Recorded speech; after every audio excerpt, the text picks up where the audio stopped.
There were times when I would pick him up from a certain doctor's office and he would not be coherent. And there was some behavior now looking back at it. And I knew that that was, you know, because of injections, because they were painful, and he would need certain things because he needed to. So that. He would need things for what? Injections or whatever various dermatological, you know.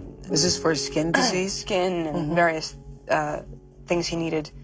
You know, in the middle of the night, if he needed to wake up and tell me and bounce something off me and wake me up and want to, you know, talk, or if there was trouble, or, I mean... Was he having trouble sleeping then? Yes, he was like a little gnome. I used to tell him he was like a gnome running around the room because it was hard for me to sleep. A lot of times I couldn't sleep either if he wasn't sleeping, so he would be, I just hear him piddling, and, you know, it was a bit endearing, but then, and I didn't mind it, but he did have a hard time sleeping, yes. Again, when I talk about him, I now, in retrospect, want to make very clear that I understand him now more than I ever did. So when I speak about him, I can speak about him with understanding, and it's all good now. There was a very profound point in the marriage when he had to make a decision. Was it the drugs and the sort of vampires, or me? And he pushed me away. Vampires? Meaning people that are sort of spiders, vampires. Sycophant, sucking his blood. Yeah.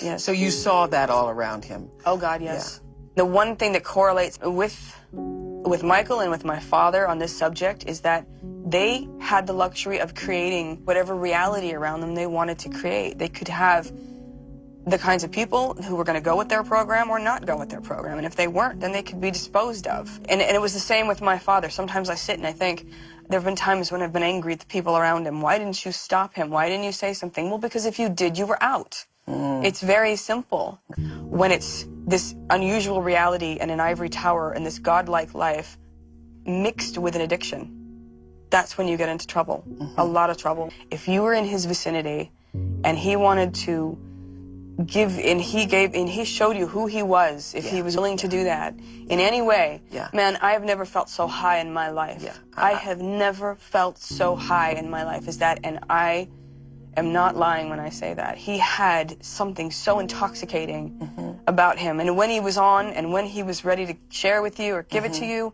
and be himself and allow you to come in, I don't know if I've ever been that intoxicated by anything. When we were together, we were really in love, and then we had the rough patches, and then I had to make a decision to walk because I saw that the drugs and the doctors were coming in, and they scared me and put me right back into what I went through with my father, so that ended it. And then we, again, were going to get back together. We spent 4 more years after we divorced, getting back together and breaking up, and talking about getting back together and breaking up. And at some point, I had to push it away. So you still loved him even when you left him? Very much. Coherently Good Conversation was in 2005. It was a very long conversation. And I was so removed from him, and he could feel it and he could hear it. He wanted to tell me that that I was right about a lot of the people around him, and that it had panned out to be exactly what he and I had talked about years ago. And he asked if I still loved him. And we went into a whole thing about that, and I told him I was indifferent, and he didn't like that word. And he cried, and he was just trying to find out where I was at and how I could become so detached. And then the final part of the conversation was him telling me that he felt that that someone was going to try and kill him to get a hold of his catalog and his estate. So he actually gave you names? He did, and I would like not to say them, but he expressed to me his concern over his life. When you were on the show the first time, I think I asked you this, whether you had ever seen any inappropriate behavior between Michael Jackson and young children. Are you asking me again? I'm asking you again. The answer is absolutely not in any way. I did not see anything like that. Did he ever talk to you about it? He was calling me about it, and I said, please keep your head together, please. If this goes to trial, please hold it together. And he said, what are you talking about? What do you mean? And he said, you mean drugs? I said, yes. Because all I saw, there was a few-year period there where random things were coming out, whether it was a Martin Bashir interview or various interviews. And in those interviews, I saw him intoxicated. I didn't see Michael that I knew in that Martin Bashir interview. He was high as a kite from what I saw and from what I knew. Really? He was either too speedy or he was sedated. It wasn't the Michael that I knew. The shocking things, he said some pretty shocking things in that Martin Bashir interview, particularly about how he felt it was okay to sleep with young children. I think he said that stuff sometimes to be defiant because he got so angry at having been accused. I think that sometimes he was such a little stubborn rebel sometimes, and he was like a child, and he would just say what he felt everyone didn't want him to say. I don't feel like he had a straight head during those things, and I think that they were edited in a very, very manipulative, nasty way. So you never saw anything, and to this day, you don't believe that any of those charges were true? The only people that are ever going to be able to honestly say the truth are him and whoever was in the room at the time of whatever allegedly took place. I was never in that room. It would be unfair for me to... I can tell you, I never saw anything like that. And I know that you went to the private funeral ceremony. What was that like, standing in the room with his casket? That was really another 6 months of more to recover from, I think. But, I was the last one standing with him. Most people had left, and I went back in, and I was alone with him, and standing over him. I didn't want to leave him. I felt like I wanted to apologize for not being around. Do you think that family and friends let him down? Do you think that somebody could have done something? I think that they tried, and sadly, like I said, if he didn't want you around, if you were going to make him confront something he didn't want to confront, he could make it go away, including his own family. I think that was a train headed in a certain direction that I don't know if anyone could have stopped.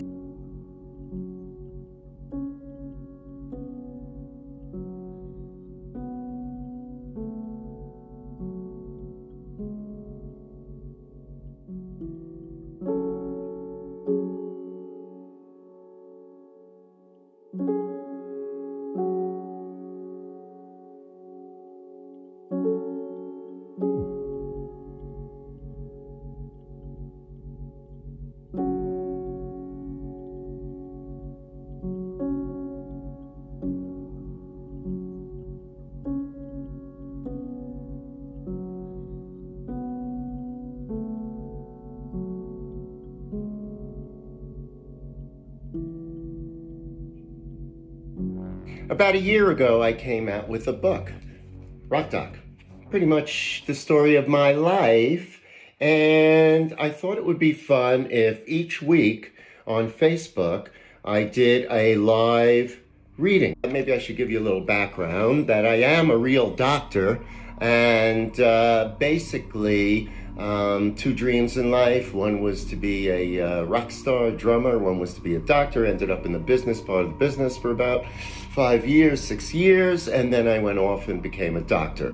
When the phone rang in the middle of the day and the caller was Dr. Edgar Summers, I knew something was up. Neil, I'm adding a patient to our schedule for tomorrow. He'll call you in the next half hour. I had been director of anesthesia for Dr. Summers' in-office operating room on and off for the past 8 years. I wondered what was so interesting about this patient that Summers had not only called me himself, but had given out my number. Don't you want to know who it is? I could hear the excitement in Summers' voice. Edgar Summers, a well-known plastic surgeon, liked to impress me with the A-list celebrities he had as patients. That's the way it was in his business. The more famous the people you operated on were, the more of a star you became. Usually, I didn't care that much about the star power of our patients. I'd been in the rock and roll business, dealing with celebrities on a daily basis, and as a result, I didn't get impressed easily. This was helpful because in the specialty of anesthesia, it's essential to treat all patients alike. You develop a routine, and it's necessary to stick to that routine. When a doctor starts making exceptions for celebrities, or anyone else for that matter, bad things happen. And I guess I'll have to interject here that if you read about what happened to comedian Joan Rivers, I think that's exactly what happened. So again, you got to pay attention, particularly if you're an anesthesiologist. Okay. However, I was quickly growing tired of the game. Hey, Edgar, let's stop the bullshit. Tell me who it is. Michael Jackson, he proudly announced. Well. After all these years, I thought to myself, I knew the king of pop had been to Somers' office before. When I had thought of starting an in-office anesthesia practice 8 years earlier, I had approached Edgar Somers, in partly because I knew Michael Jackson had been a patient. It wasn't that I had any particular interest in Michael, but his presence indicated that Somers ran the kind of practice that would benefit from an office-based anesthesiologist. I asked him about the upcoming procedure. Nothing major, just some small facial work. It would take about an hour. We agreed I would use monitored sedation, and I asked about Michael's general state of health. Underweight, and he has the skin condition vitiligo, Somers answered. There were no other special issues. What we didn't discuss was Michael's alleged drug problem. I was aware from what I had read in the press that Michael had some kind of issue with painkillers and sleep meds. Years before, I too had battled drug addiction. I was sensitive to patients with similar problems, and I had specific ways of dealing with their anesthesia, mainly making sure they didn't feel high. And you know, I talk about my drug addiction extensively later on in the book. Okay. Half an hour later, the phone rang. I waited a couple of rings, took a few deep breaths, and answered. Hello, Ratner? I knew immediately from the high-pitched, almost childlike voice it was Michael Jackson. I was a little surprised by the Ratner, not Dr. Ratner or even Neil. I didn't know it then, but that was Michael. He used only last names or nicknames, although he didn't have one for himself. In our 8 years together, he never called me Neil, and I always called him Michael. We exchanged a few pleasantries, then I got down to the business of talking about the anesthesia. Within a minute or two, he interrupted. Ratner, are you going to use the milk? I was taken aback by the question. By milk, he meant propofol, a white milky substance, very different from the alternative clear medications we also used. The introduction of propofol some years earlier had greatly improved the safety of in-office anesthesia. It also offered a much better experience for patients, so much so that they had begun asking for the drug by its chemical name, propofol, or its brand name, Diprovan. I laughed to myself. Within the anesthesia community, propofol had a nickname, Milk of Amnesia. Michael knew our little inside joke. I assured him that propofol would be part of my anesthetic technique. A unique aspect of what I did in the operating room was including the use of music through headphones. My experiences in the music business had taught me about the power of music. Great music comes from a deep emotional place and has the ability to generate similar emotions in listeners. Putting headphones on a patient had proven to be a valuable way to decrease anxiety and increase levels of relaxation. I explained this to Michael. It was a topic of great interest to him. He had used headphones during anesthesia before and wondered how music affected altered states of consciousness. Do you think it matters what type of music? Michael mused. People often concentrate on lyrics, preventing them from relaxing, I replied. So as long as it's non-worded and spiritually uplifting, it's up to you. Next, I went through the usual checklist of health problems, allergies, and previous surgeries. He asked if I would call the anesthesiologist at Dr. Hoffman's office. Michael was referred to Somers through his cosmetic surgeon in Beverly Hills. Now, I called Hoffman's office and spoke to the anesthesiologist. Michael had been there many times over the years. He had no previous problems with anesthesia, and yes, they had been using propofol. All right, so let me remind you now, propofol was this new drug in anesthesiology that we were using instead of sodium pentothal to put people to sleep. And anybody who had experienced propofol wanted that experience, not the experience of sodium pentothal, which made you nauseous and difficult to wake up from, and propofol was a much better experience. And so Michael knew about propofol from having been to Hoffman's office, and and of course I was using propofol because it had become the new gold standard in anesthesia. All right, but of course, if you know the end of Michael's story, it ends with a bad propofol experience, which I had nothing to do with, and as we get into the book later, we can talk more about that. Okay, I would be lying if I said I wasn't pumped. My emotions were a mixture of fear and excitement. The fear was more or less the same reaction I had before every surgery. The Hippocratic Oath says, do no harm. That was always my biggest concern. The excitement came from being involved in a famous person's life. We all crave a little of that magic, and Michael Jackson was arguably the most famous entertainer in the world at that time. Of course, I had seen all kinds of stories about Michael, but I had learned long ago not to believe everything you see or read. It was much better to make your own determinations based, if possible, on personal experience. I knew Somers would be watching me closely. As good as he was as a surgeon, if I screwed up, he would get the blame. Patients quickly forgot who the anesthesiologist was, but they always remembered their surgeon. Somers' private line rang as a black SUV pulled up in front of the building.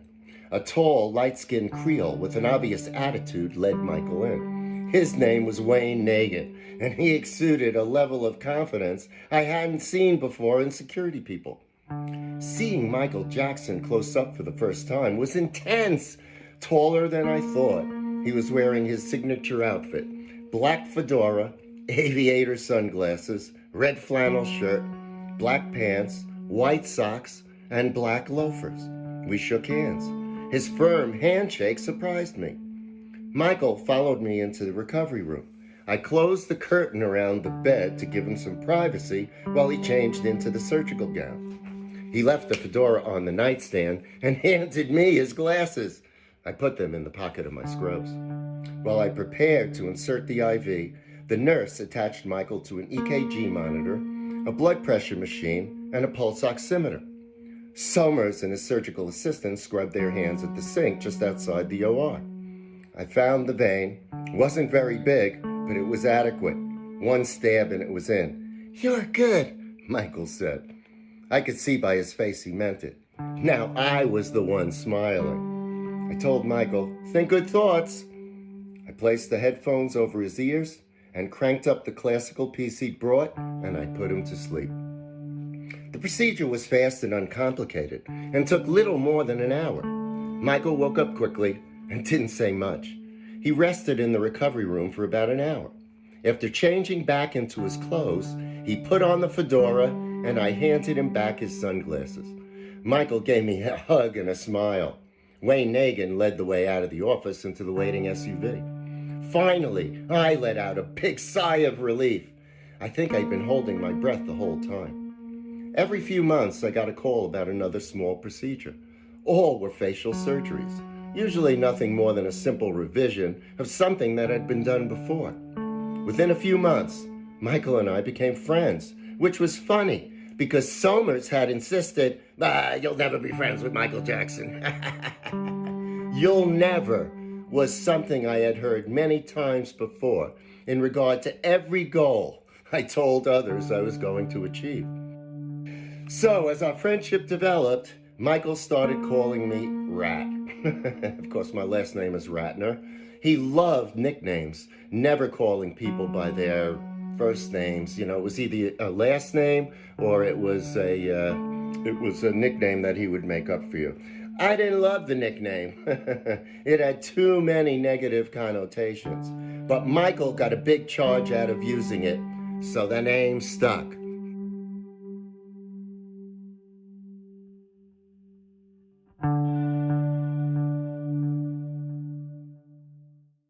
Sources close to Michael Jackson tell us that during the History Tour, that was back in '96, '97, Jackson was traveling with what looked like this mini clinic, including an IV pole, drips, and what was described as a rack with lights and monitors. Our sources who had the opportunity to see Jackson at various points on the tour say Jackson was traveling with at least 2 doctors, one of whom was anesthesiologist Dr. Neil Ratner. And one source says he asked Ratner about all that elaborate equipment, and Ratner said he was there because Michael couldn't sleep. Now, a couple things to point out. There's a lot of talk about safety, and sources say Ratner would keep equipment in his hotel room next to Jackson that was used for monitoring Jackson's vitals when he was asleep or under, as the source put it. But we wanted to talk to him some more, so we tracked him down to Woodstock, New York, where he now lives with his wife. Here's what he had to say. We've come here because your name was obviously associated with Michael Jackson, and people said that there was a question of whether or not you gave anesthesia to him while he was on tour, and we just wanted to come to the source, you, and hear and find out if that had happened.